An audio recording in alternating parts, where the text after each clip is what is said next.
कि दिल करता है उपमा लिखूं, रूपक लिखना पड़ता है। दिल करता है उपमा लिखूं, रूपक लिखना पड़ता है। अंधकार को जानबूझकर दीपक लिखना पड़ता है। और मैं भी लिख सकता हूँ गजलें लगभग सारी बहरों पर।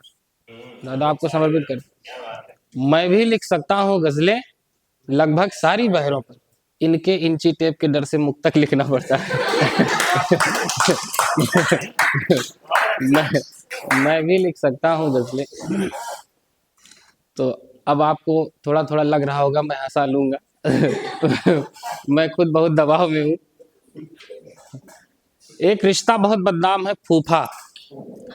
मेरा ऐसा मानना है कि वो नारीवादी स्त्रियों द्वारा पुरुषों को शोषक साबित करने की एक साजिश है। मैं फूफा की वकालत में 4 पंक्तियां रखता हूं। आपको अच्छा लगे तो आपका आशीर्वाद मिले। कि जब भी सेल हुआ करती है, मैं बहुत पढ़ा लिखा कवि हूँ। मैं उर्दू मीडियम से पढ़ा हूँ और हिंदी विषय से एमएससी हूँ। ये बहुत टेक्निकल बात थी, आप नहीं समझ पाए। I am I I am very classified, sorry qualified. जब भी सेल हुआ करती है, हर फीमेल दुआ करती है। आप बहुत सही समझे, यहाँ आपको ताली नहीं बजानी थी। जब भी सेल हुआ करती है, हर फीमेल दुआ करती है। और फूफा तो बदनाम है केवल, असली खेल बुआ करती है। आप भी बुआ से पीड़ित लग रहे हैं, लेकिन मेरी बुआ ऐसी नहीं। जिसको भी ताली बजाने में दिक्कत हो, वो अपना बायां हाथ ऊपर करे और उस व्यक्ति की कल्पना करे जो आपके प्रेमी से आपका विवाह नहीं करने दे रहा है। और उसको दाहिने हाथ से जोर जोर पीटना है, ताली स्वतः स्फूर्त हो जाएगी। हमारी बहनें बैठी हैं, सब मेकअप बहुत करती हैं। मेकअप के पीछे का अगर मैं अपने तर्कों से समझा दूं कि मेकअप करने के पीछे कोई तर्क नहीं है, कोई मतलब नहीं है, तो मुझे आपका आशीर्वाद मिले। सीधे सीधे रखता हूं 4 पंक्तियां। कितना भी तू मेकअप कर ले, गोरी थोड़ी हो जाएगी।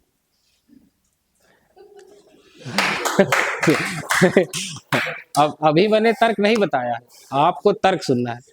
कितना भी तू मेकअप कर ले, गोरी थोड़ी हो जाएगी। गाजर गाजर ही रहती है, मूली थोड़ी हो जाएगी। On the basis of complexion, मैं अंग्रेजी भी जानता हूँ। कितना भी तू मेकअप कर ले, गोरी थोड़ी हो जाएगी। गाजर गाजर ही रहती है, मूली थोड़ी हो जाएगी। और दूसरा तर्क सुनिएगा कि चाहे जितना बहस करो तुम, रोटी रोटी ही रहती है। चाहे जितना बहस करो तुम, रोटी रोटी ही रहती है। ऊपर तेल लगा देने से पूरी थोड़ी हो जाएगी। आप सोचिए, मेकअप करने से क्या कौवा हंस हो जाएगा? जो जैसा है वो वैसा ही रहता है। मैं अगर मेरी बात आपको तार्किक लगे तो अपनी तालियों से बताइएगा। ना मेकअप करने से कौवा हंस हो जाएगा, ना मेकअप करने से काला घाम रसगुल्ला हो जाएगा, ना मेकअप करने से बिपाशा बसु कैटरीना कैफ हो जाएंगी। जो जैसा है वो वैसा ही रहेगा। मुझे, आप लोग जानते हैं कवि सम्मेलन की परंपरा है कि जो ज़्यादा सबसे बड़ा कवि रहता है वो सबसे बाद में पढ़ता है। तो इसीलिए मुझे बुलाया गया है। आप लोग बहुत मन से सुनिए, मुझे बहुत भरोसे के साथ बुलाया गया है। वही भरोसा मैं आप पर कर रहा हूँ। इसका मतलब इनडायरेक्टली विकल भैया आप पर कर रहे हैं। इसको आप ऐसे समझ सकते हैं कि if 1 is equals to 2 and 2 is equals to 3 then 1 is equals to 3। इससे आप जान गए होंगे मैं बहुत पढ़ा लिखा कवि हूँ।